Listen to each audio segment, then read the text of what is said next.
Hello students, तो आज हम करेंगे एक्सरसाइज 14.5 का क्वेश्चन नंबर 9। तो क्वेश्चन नंबर 9 क्या कहता है? Draw any angle with vertex ओ।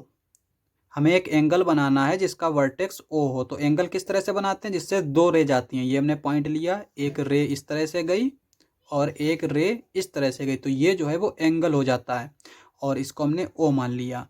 उसके बाद में कहता है कि take a point A on one of its arm. तो यहाँ पे इस रे को आर्म भी बोलते हैं, तो हमसे कहा गया कि इस पर एक पॉइंट लेना है, इसको हम ए मान लेते हैं।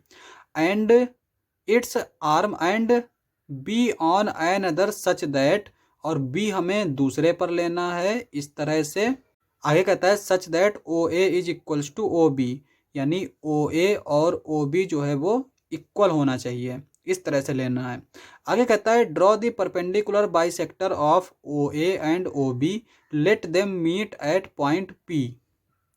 तो यहाँ पे कह रहा है कि इस लाइन सेगमेंट का और इस लाइन सेगमेंट का हमें परपेंडिकुलर बाइसेक्टर फाइंड आउट करना है, और जहाँ पे ये मिल रहे हैं उनको हमें पॉइंट पी बताना है। तो जैसे यहाँ पे अगर हम देखें तो ये, अगर इसका परपेंडिकुलर बाइसेक्टर देखें तो ये इस तरह से आएगा, और इसका देखें तो ये इस तरह से आएगा। तो हम मान लेते हैं कि यहाँ पी पर मिल रहे हैं। तो फिर आगे पूछ रहा है is P A is equals to P B. तो हमें देखना है कि ये पी ए ये है, सॉरी ये पी बी है, यहाँ पे हमने इसको बी माना है, और ये पी ए है। तो क्या ये दोनों जो हैं इक्वल होंगे या फिर नहीं होंगे? तो बना लेते हैं। सबसे पहले हम क्या करते हैं, एक आर्म बना लेते हैं इस तरह से, और इसको मान लेते हैं कि ये हमारा ओ है, और यहाँ पे ये एरो बना लेते हैं। उसके बाद में चूंकि हमें ये एंगल तो दे नहीं रखा है, तो हम कितना भी एंगल यहाँ पे ले सकते हैं। हमने इस तरह से ले लिया, ये हमारी दूसरी आर्म है। और फिर हमसे कह रहा है कि इस पे हमें पॉइंट और इस पे एक पॉइंट लेना है, और क्या करना है कि वो इक्वल होने चाहिए।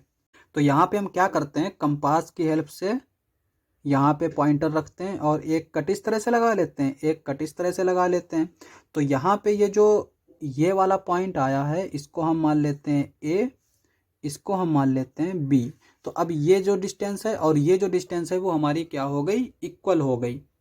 अब हमें इनके परपेंडिकुलर बाइसेक्टर फाइंड आउट करना है। तो हम क्या करते हैं कि यहाँ पे इस पॉइंटर को रखते हैं और एक आर्क इस तरह से लगाते हैं, यहाँ पे रखते हैं, एक आर्क इस तरह से लगाते हैं, एक नीचे भी आर्क लगा लेते हैं, ताकि जो है हमें दो पॉइंट्स मिल जाएं। इस तरह से यहाँ पे आर्क लगा देंगे। तो यहाँ पे ये दो पॉइंट्स मिल गए, एक ये पॉइंट मिला है और एक ये मिला है।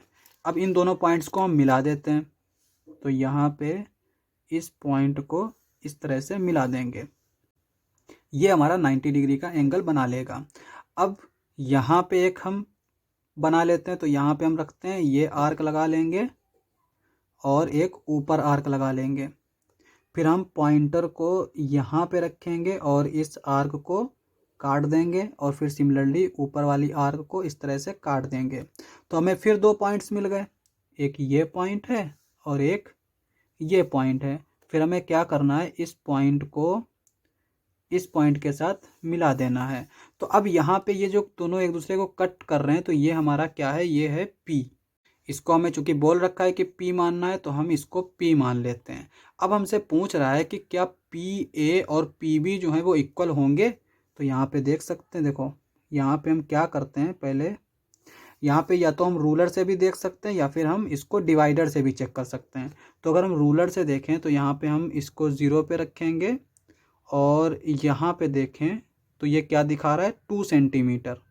सिमिलरली अगर हम यहाँ पे इसको रखें तो यहाँ पे ये भी 2 सेंटीमीटर दिखा रहा है, तो इसका मतलब ये इक्वल होगा।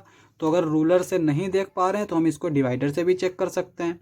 इसके एक पॉइंट को यहाँ रखेंगे और दूसरे को यहाँ रखेंगे, ठीक है।